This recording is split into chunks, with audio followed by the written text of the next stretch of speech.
Welcome once again to The Verdict. Mick Cornett with Kent Meyers. We're here every week meeting interesting people and dealing with topical issues, and today should be one of those shows that people remember for a long time. Yes, a couple of weeks ago we did a show with Jim Stovall, and he did a wonderful job talking about his life and what he's doing. But as we got through, we were talking about guests, and he said, you guys have got to have Clifton Taulbert on.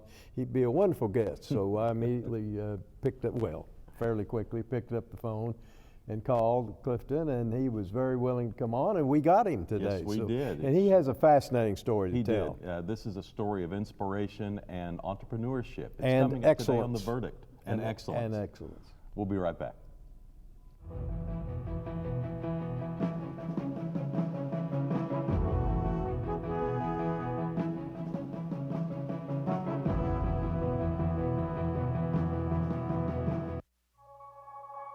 I am a raw food culinary chef, and my co-founder and I became super passionate about just nourishment and simple, fresh, healthy ingredients.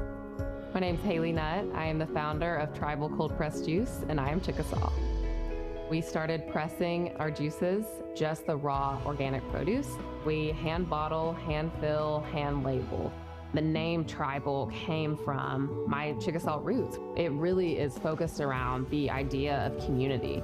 I definitely feel honored and humbled to be a modern day Chickasaw in this community and really taking my roots and my heritage and using it as honestly fuel and motivation, because I want to carry it on. I want to carry on the legacy of building things up, of having resilience. Tribal is growing and expanding, and we want to continue to grow it. And if doors open, we will walk through them. See more stories about the Chickasaw people at profilesofenation.com. When I came to work for the ODVA, I started realizing the opportunity to take care of veterans. It's a powerful thing when you realize that you are taking care of people that made history. Working here is a calling. It's really, really important that they don't just come here to exist. We want to give them meaning to their lives. We try to make life happy and meaningful and fulfilled for our veterans.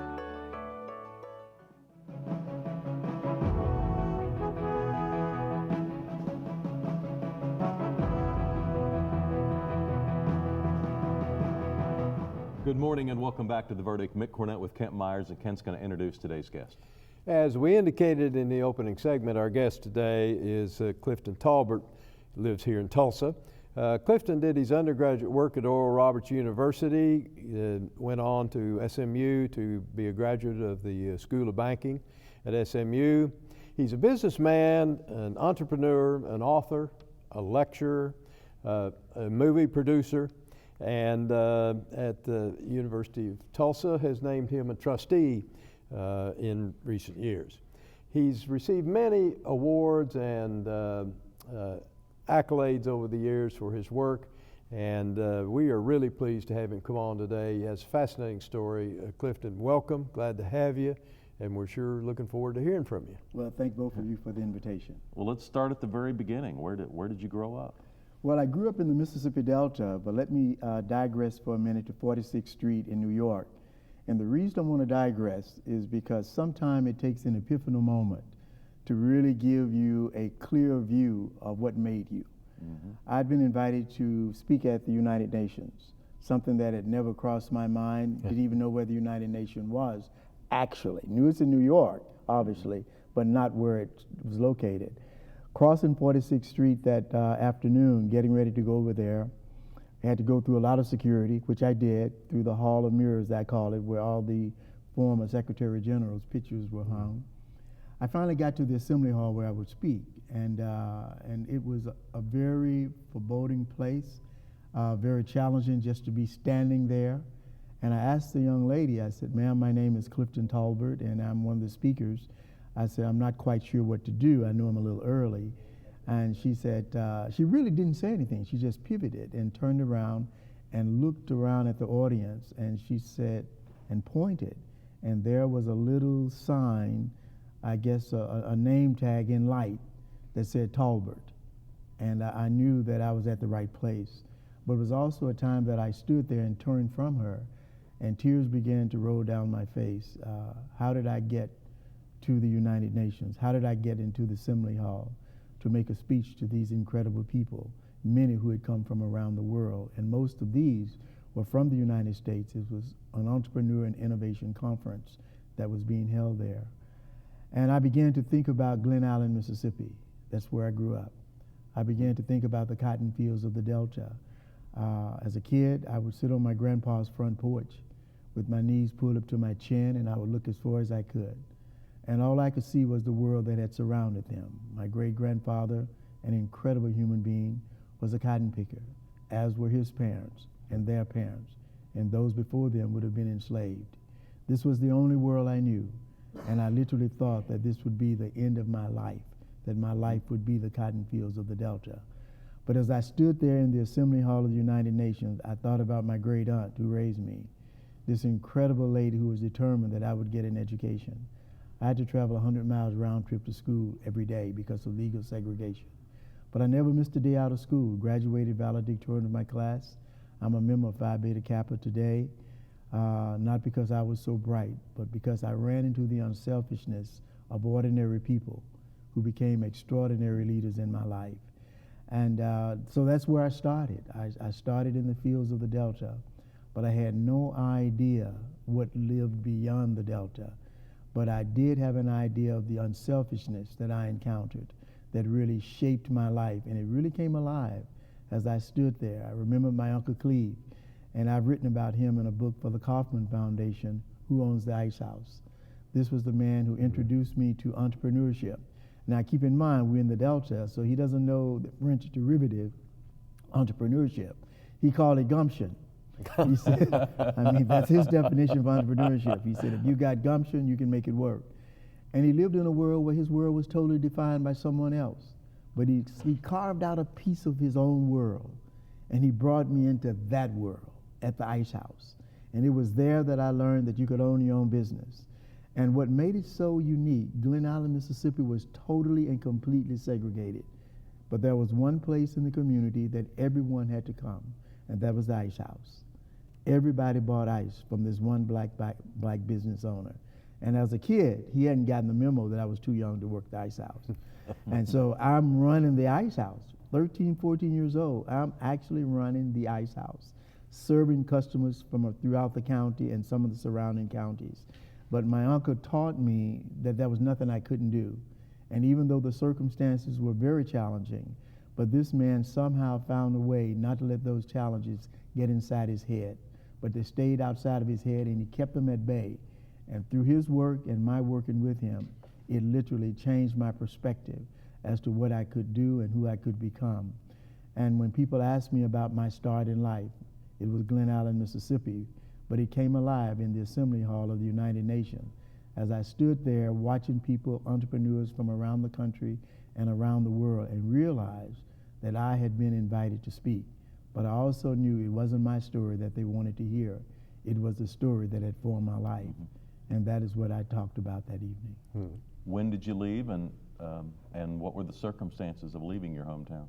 Well, I graduated from high school, and that was a great day, especially for my great aunt, because that was her goal in life, that I graduate from high school, and I did. #1 in my class. Then I headed off to St. Louis to, as many African Americans in the South, you headed to a place where hopefully life would be better, that legal segregation would not be in charge of your life, but you could make your dreams come true. And I headed off to St. Louis, and that's where I lived for a couple of years, working there in the banking industry, which was quite interesting because St. Louis was totally involved in the civil rights movement at the time, because African Americans were not hired to work inside the banks. The only jobs that blacks would have would be as a messenger to carry the canceled checks to the Federal Reserve. And this was part of that time period. But I was hired at Jefferson Bank and Trust, straight from Mississippi. I was hired, and it actually ended the civil rights movement in St. Louis. The arch, which was being built at the time, had stopped being built. Everything had come to a standstill. I remember a newscaster, Garrick Utley, was on the news every night, taking you to what was happening in this city. But once I was hired, it all ended, and life came, I won't say it went back to normal, but a new normal was established. And this kid from Glen Allen, Mississippi, had been part of that. And the entrepreneurship, when that spark enter your head? Well, you know, that sparked in Glen Allen at the Ice House. At the Ice House. Oh yeah, it sparked at the Ice House. He was the owner of the Ice House, and he would give us our rules and regulation, how to treat customers, how to cut the ice, and he was definitely good on how to cut the ice, because he said, I can lose my money if you cut too many chips and they fall on the floor. So you had to handle that ice pick with great dexterity, and you had to be absolutely sure of what you were doing, because if you had a 300-pound block of ice, and he knew how much money that 300-pound block of ice should have gathered him. And when he'd come back from his route, because he ran the ice route and we ran the ice house, he would go to his little green box, that's his cash box, to make sure that everything equaled what was sold, what was done. So early on, I was realizing that accounting mattered, and commitment and accountability mattered. Inventory mattered. All of that mattered, and he gave you his rules. You could have one pop in the morning and one moon pie, one pop in the afternoon and one moon pie. That was it. He didn't mean 2, 3, or 4. It meant one. That's exactly what he meant. And that's sort of where I learned the I would call the elements of business. It was there, and they have really served me well throughout my life. Besides moon pies and pop, what did that job pay? Oh, you want to know that too? Yeah. It was, I'm trying to think now, because you're the first person to ask me how much money I made. And I'm trying to think, because I know it was a long time ago. It was a long time ago, and it was more than working in the field, but it was not that much more. I want to say I made about $15 a week. That's what I want to say I made, something like that. And that may be on the high side, because Uncle Cleve, I mean, he understood that whatever he spent, that meant he didn't have it. And I was not going to get the most of what he had, I can assure you of that. We're going to jump in and get to our first break. Clifton, thanks for telling your story early here, and then we're going to get into the entrepreneurship and your business career when we get back. And I want to talk about carrying the checks to the Fed. Okay, good deal. We have something in common. Okay. Something to look forward to. We'll be right back.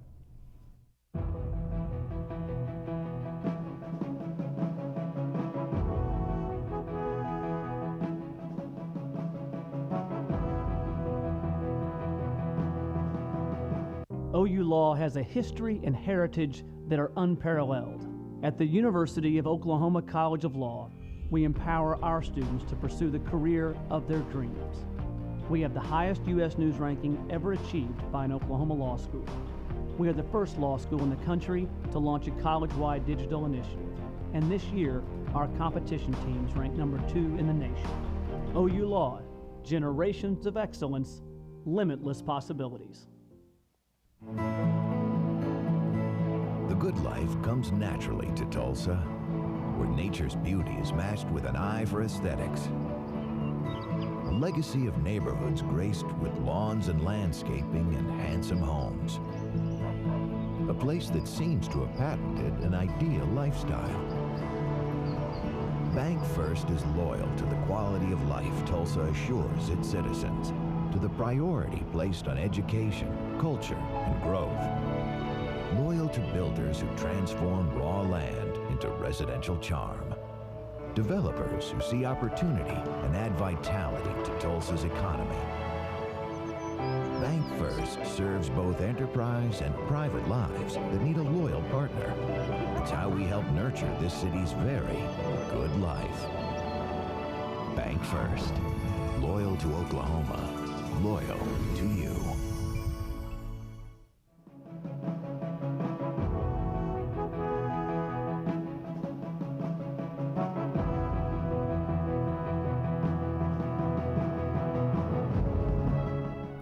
Welcome back to the set of The Verdict. We're visiting with Clifton Taulbert. Kent, where would you like to go next? Well, Clifton, I know that from your intro that you spent time and graduated from ORU here in Tulsa.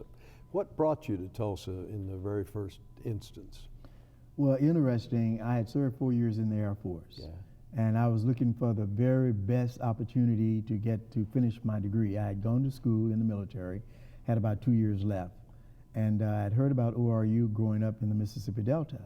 But at that time, most of the schools of higher education when I was a kid were segregated. So I had to write a letter to ORU to ask if a black person could actually come to the school. And I got a letter from the admission officer saying, by all means, yes, no problem. And when I got out of the military, I came to visit right before. I think I'd taken leave maybe for about a couple of weeks. Came out to Tulsa to visit ORU, and fell in love with what I saw and liked, and it became part of my life for the next 2.5 years. And you, after graduating from ORU, what was your next major step? Well, to get a job. There's something about graduation that equals, you know, how do we... It's time. Yeah, how do we put that into play? And fortunately, I was hired by ORU to run the University Village Retirement Center, which was relatively new for me to do that. But again, going back to the Ice House, that has always stayed with me. It doesn't matter what you have not done. What matters is what you have the ability to do. And my uncle always taught me there's nothing you can't do. So I took that on. I had to learn on the job, and I did. Had a great board of directors there. And Mike Rabinowitz is one gentleman that I remember specifically who was on the board at the time. He would bring me over to his office every Saturday. He was sort of like a mentor, helping me to understand the maneuvers of business, what I needed to do, and how I could better become the administrator. So all of those things work together for a good life there. Then you ended up going to the SMU School of Banking. Yeah, well, I didn't retire, but after 5 years at the retirement center, I decided I wanted to go into banking. Yeah. And again, that was another milestone because there weren't that many African Americans in banking at the time. But Bank of Oklahoma had a program to bring a diverse group of people into banking, and I became part of that and was hired by Bank of Oklahoma. Had a great career there. But I also realized that if I was going to stay in banking, which was my decision, I wanted to do that, that I needed to get another degree. I needed to get more into the actual life of the banker and to understand accounting, understand all the various aspects of that industry. So I, along with several others, were chosen to go to SMU, to the Southwest Graduate School of Banking at SMU. And it took me about 3 years because you would go during the summers and you do problems and programs throughout the year. But it took me about 3 years, as it did the rest, to graduate from there, and that was another milestone. Well, I know that you are now involved in a multifaceted career. You're involved in publishing, you're involved in writing, you're involved in lecturing. Tell us about how all that began.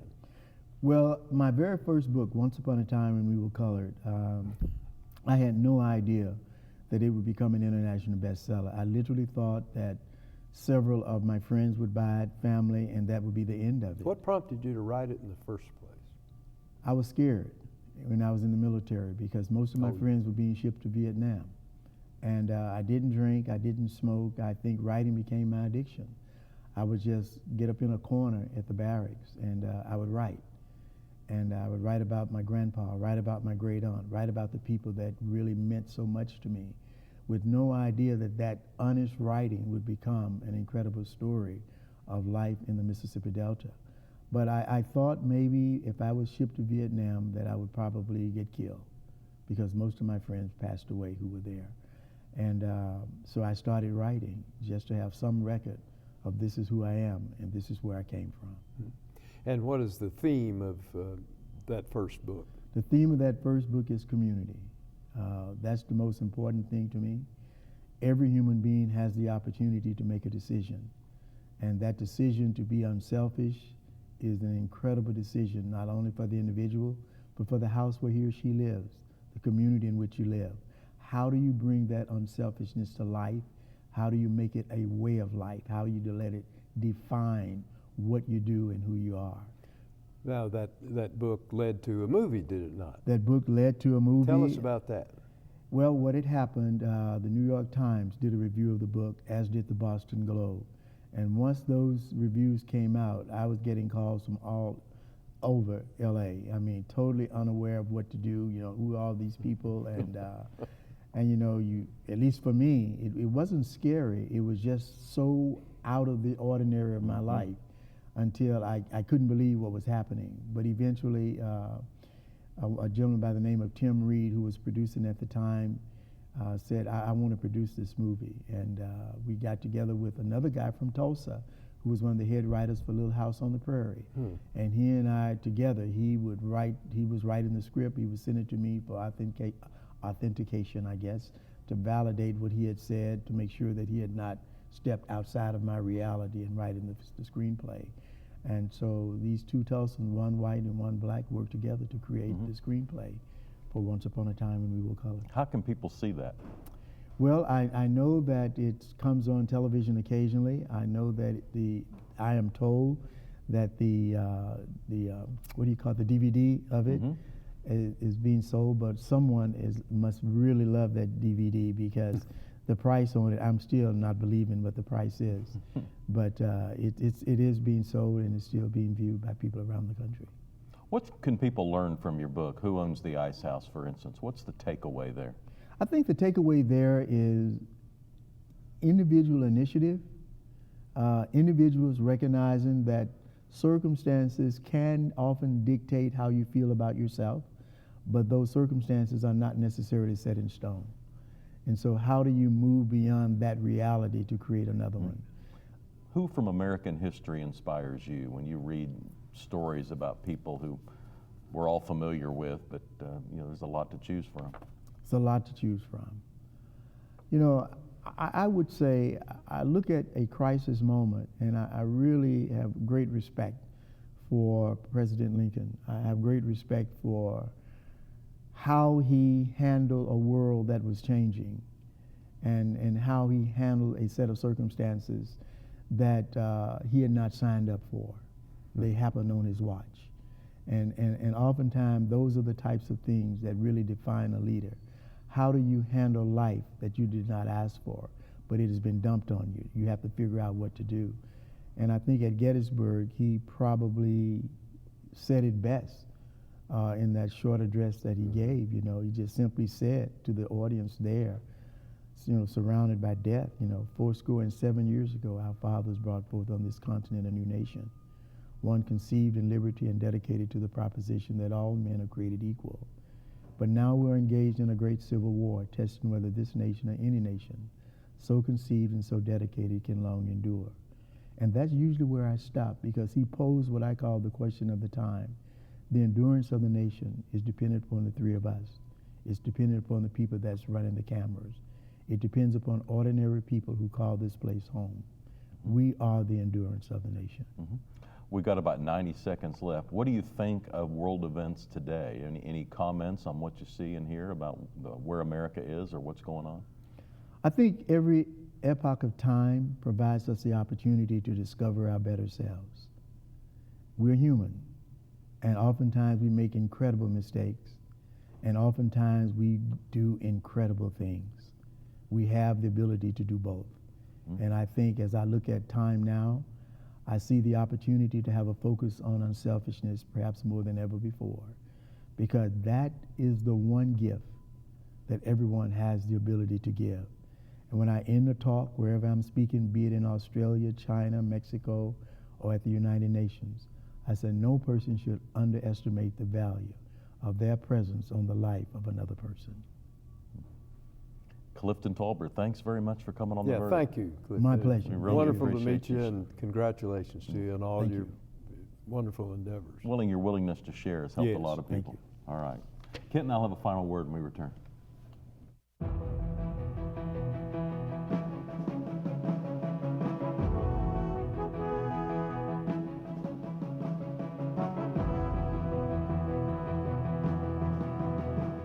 It used to be okay in hospitals.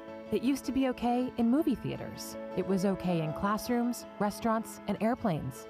But thanks to a greater understanding of the dangers, that's not okay anymore. So now that we know secondhand smoke causes lifelong health problems, why is it still okay to smoke with children in the car? Bottom line, it's not okay. Let's get serious about protecting kids. Join the fight at stopswithme.com.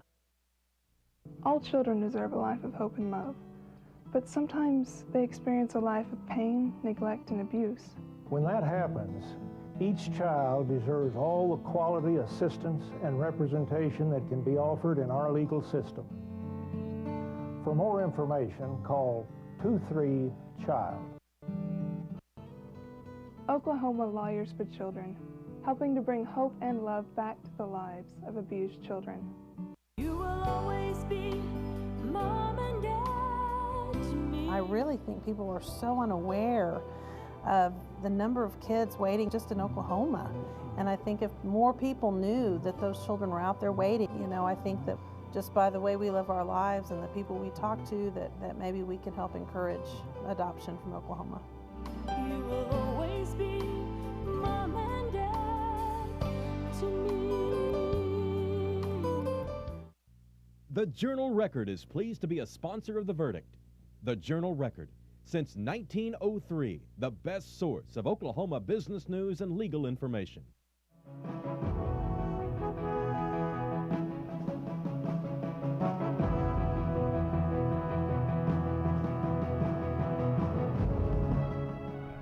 Welcome back to the set of The Verdict. Mick, Cornett, and Kent Meyers are wrapping up a show with Clifton Taulbert.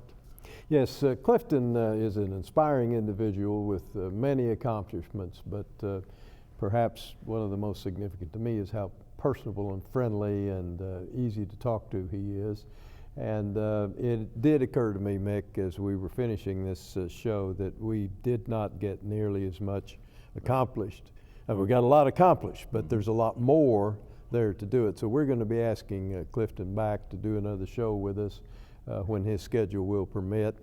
But he's got just amazing stories to talk about, his relationship and with Nelson Mandela and other world leaders we didn't even get to talk about. And you know, a reminder in listening to Clifton just how important we can all play a role in other people's lives. He mentioned you know, his relatives back in the Mississippi Delta that made sure he got an education, made sure that he learned some of the fundamentals of the business world, because they didn't know where he would end up, but they wanted him to have opportunities that they didn't feel they had. Well, he did, and we've got a couple of websites, by the way. We do. You can get more information on Clifton at his website, cliftontaulbert.com. It's on your screen. And we have a website. Love to see you log on and tell us about a guest you'd like to see on a future show. We'll see you next week on The Verdict.